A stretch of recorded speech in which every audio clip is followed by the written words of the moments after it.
आप लोग नेशनल्स नहीं खेलना चाह रहे हैं, कहा ये सर कोई नहीं खेलेगा, जितने आ रहे हैं कोई नेशनल नहीं खेलेगा। हम खिलाड़ी सारे सीधे ओलंपिक्स में जाने को तैयार हैं। नमस्ते, मैं हूं संजय दीक्षित और आप देख रहे हैं दी जयपुर डायलॉग्स।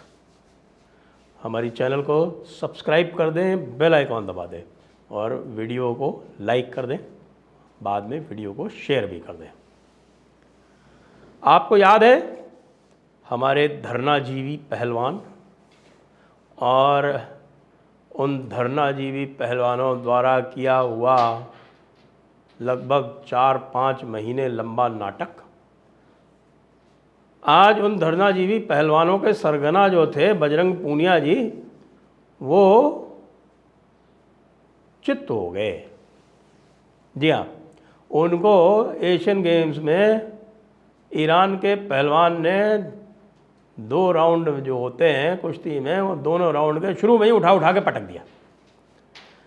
तो कहने का मतलब ये है कि ये वही लोग थे जो कह रहे थे और जिसको बाकी सारे जितने भी पहलवान थे और बाकी जितना भी पूरा कुश्ती जगत था वो सब इसका विरोध कर रहा था। वो कह रहा था कि भाई ये जो है बिना ट्रायल के नहीं जाने चाहिए। लेकिन इन धरनाजीवियों ने, इन आंदोलन जीवियों ने वो तमाशा काटा और हमारे जो लेफ्टिस्ट पत्रकार बंधु हैं, इंडियन एक्सप्रेस जैसे जो येलो जर्नलिज्म वाले न्यूज़पेपर्स हैं, उन्होंने सबने लेके ऐसा बावेला मचाया। साथ में हमारे जो लचर नीति थी हमारी स्पोर्ट्स मिनिस्ट्री की, उन सब ने मिल के ऐसा रेसलिंग फेडरेशन की ऐसी तैसी की कि इस बार के एशियन गेम्स में एक भी गोल्ड अभी तक नहीं मिला है। और जिस प्रकार से स्थितियां चल रही, मिलने की संभावना भी नहीं दिख रही। क्यों नहीं दिख रही? क्योंकि जितने दिनों तक लगातार कुश्ती की प्रतियोगिताएं होनी चाहिए थी, वहाँ पर कैंप लगने चाहिए थे, कुछ भी नहीं हुआ। सब भगवान भरोसे। क्यों? क्योंकि आंदोलन चल रहा है जी। और बजरंग पूनिया की हालत और दूसरे जो हमारे एक और हैं ना, वो पाकिस्तान, उनकी हालत दोनों की एशियन गेम्स में एक जैसी ही हुई है। आप देखो ज़रा पाकिस्तान की क्या हालत हुई। वो पाकिस्तान जो है वो हॉकी के सेमीफाइनल तक ही नहीं पहुंचा, जापान से ही हार गया। आपको पता है हमने आज जापान को हरा के गोल्ड मेडल जीत लिया है, तो उसके लिए भारतीय टीम को बहुत बहुत बधाई एशियन गेम्स में। और दूसरी तरफ आज बुरी तरह से पिटा पाकिस्तान भारत से कबड्डी में। और क्रिकेट में भाई जी सुनो, ये पाकिस्तान जो बड़े अपने मुच्छों पे ताव दे के कहता है कि भाई हमारे पास तो 150 किलोमीटर वाले जो 10-10 भरे पड़े हैं बॉलर, वो आज अफ़गानिस्तान से हार गया एशियन गेम्स में। जी हाँ, एशियन गेम्स में T20 प्रतियोगिता हो रही है क्रिकेट की, जिसमें भारतीय लड़कियों ने स्वर्ण पदक भी जीत लिया है। और अब कल भारत का अफ़गानिस्तान से मुकाबला है, जबकि सब लोग ये आशा लगाए बैठे थे कि कम से कम क्रिकेट में तो भारत पाकिस्तान का मुकाबला होगा। लेकिन नहीं, पाकिस्तान ने तय कर रखा है कि उसको अब भारत से किसी भी प्रतियोगिता में फाइनल में लड़ना ही नहीं है। और यही काम हमारे बजरंग पूनिया जैसे जो है ये रेसलिंग फेडरेशन वालों ने भी, इन्होंने भी तय कर रखा था। आप ये देखिए कि इस बजरंग पूनिया को काली रमन ने कितनी बार ललकारा और कहा कि अरे तू फिट नहीं है, तू जाने की जिद छोड़ दे, देश की बदनामी ना कर और चुनाव भी होने दे। अब ये बजरंग पूनिया ने काली रमन की बात नहीं मानी। वो दूसरे जो इनके साथ में थे, वो दोनों लड़कियां थीं, वो तो समझदार निकली इससे ज़्यादा। विनेश फोगाट ने बहाना बना के, और क्योंकि वो फिट हो नहीं रही थी, अपना जो उसका जो वेट है 53 kg उसमें आ ही नहीं पा रही थी। क्यों? कैसे आए भाई? आप बजाय मैट पे प्रैक्टिस करने के सारा समय जंतर मंतर पे बैठे रहोगे और वहाँ पे आपके पूरे हिसाब से, जैसे हरियाणा में पूरा जो घी और बादाम खिलाया जाता है वो भी खाते रहोगे, तो वेट कहाँ से कंट्रोल होगा? वेट कंट्रोल होगा नहीं।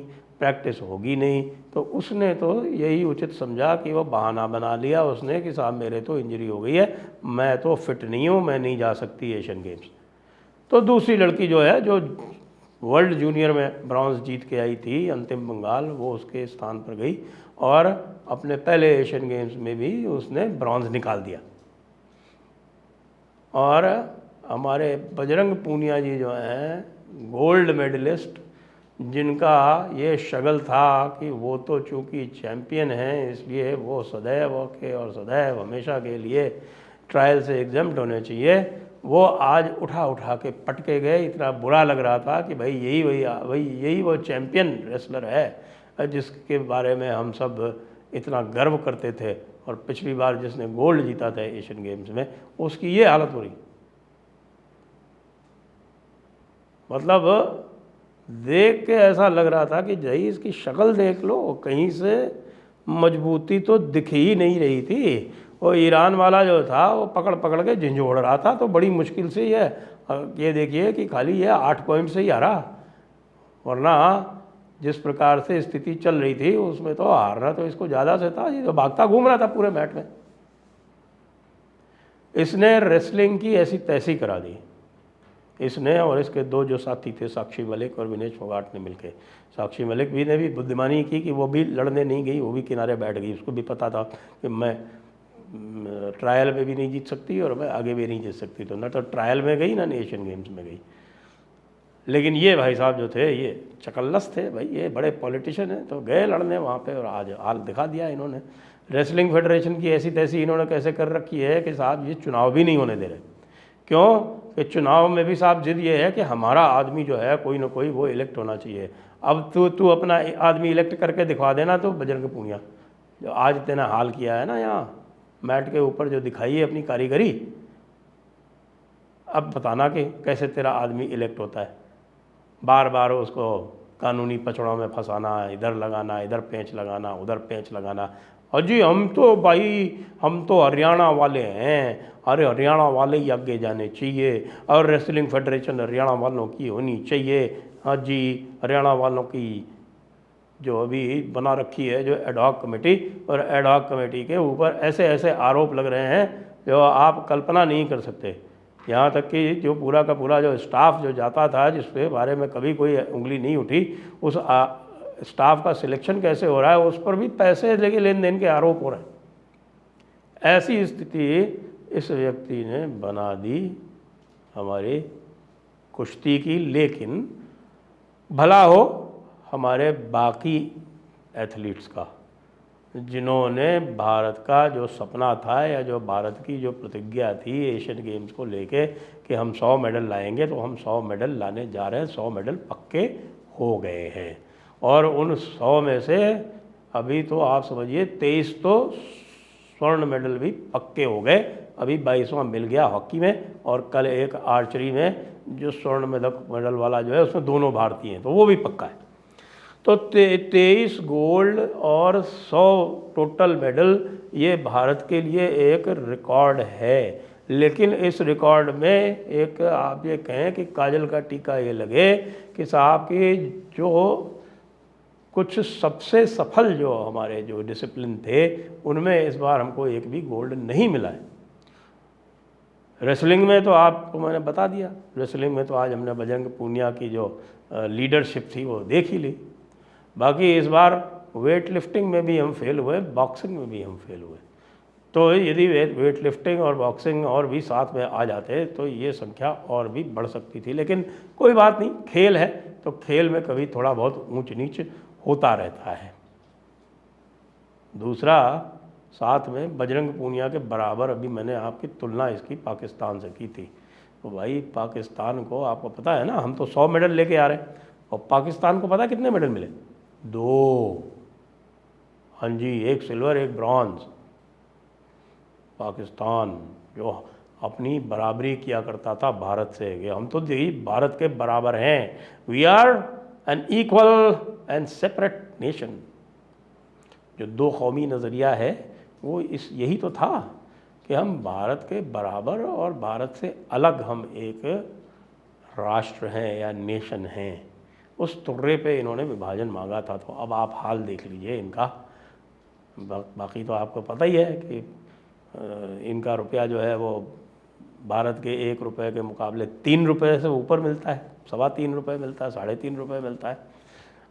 खाने के लिए कुछ है नहीं। बाकी जो पता चलता है कि सारे के सारे जो है वो अफ़गानिस्तान वाले इनको बॉर्डर पे भी पीट रहे हैं इनके, और आज जो कुछ कमी बची थी तो क्रिकेट में भी पीट दिया। और महिला क्रिकेट में तो भारत से ही हार गए थे। और भाई बड़ी हालत ख़राब है, अब क्या करें इनका। नहीं, श्रीलंका से हारे थे, गलत बोल गया मैं, श्रीलंका से हार गए थे इधर, आज अफ़गानिस्तान से हार गए। तो भाई पाकिस्तान वालों, तुम ये ध्यान रखो कि आगे से कभी भी भारत से बराबरी करने का सपना मत देखना। तुम्हारी बराबरी अगर किसी से है तो वो अफ़गानिस्तान से है, क्योंकि अफ़गानिस्तान भी उतने मेडल लाने जा रहा है जितने तुम लाए हो, और अफ़गानिस्तान तुमको रोज़ ठोकता है तो बॉर्डर पे। तो इसलिए तुम तो रहो अफ़गानिस्तान के बराबर। और बजरंग पूनिया, आज ही रिटायरमेंट अनाउंसमेंट कर देना। नहीं किया ना तो लोग दौड़ा दौड़ा के पीटेंगे तेरे को, और वो जो खाप वाले जो तेरे साथ में थे ना, वही दौड़ा दौड़ा के पीटेंगे। ध्यान रखियो। जय हिंद, जय भारत, वंदे मातरम।